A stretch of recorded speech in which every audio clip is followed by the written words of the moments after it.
5 months now since the pandemic began, and life hasn't been quite the same. So News 4 is watching out for your mental health. That's right. And one thing you might find yourself doing lately is just kind of endlessly scrolling on your phone.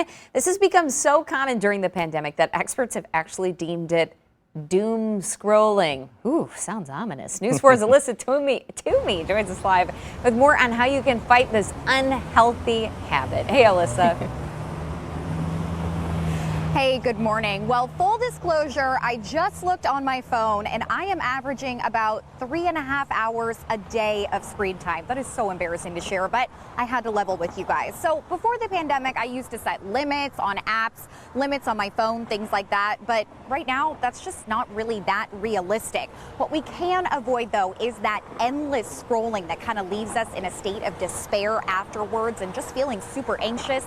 The local expert I spoke to says it's all about being intentional with your social media.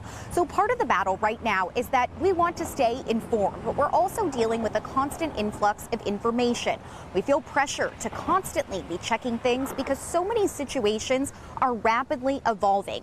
It's easy to go down a rabbit hole and then find yourself in a place of despair. The expert I spoke to recommends setting limits on the content you consume instead of the device itself. If you're noticing that you're really concerned about one specific issue and that's the one that you keep checking constantly, maybe have a limit for yourself to check on that issue morning and night.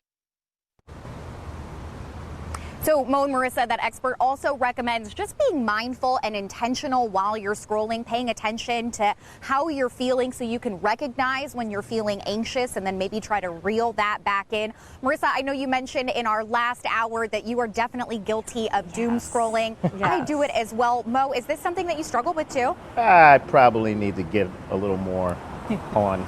I probably need to actually get more involved in that, actually. I was going to say, Mo is like sometimes a little hands off with the social media, which I think is a healthy thing, though. Yeah. You need a break from it sometimes. Alyssa, thank you for looking out for us. Healthy right now. Yeah. Watching out for us. All right, thanks a lot, Alyssa. Starting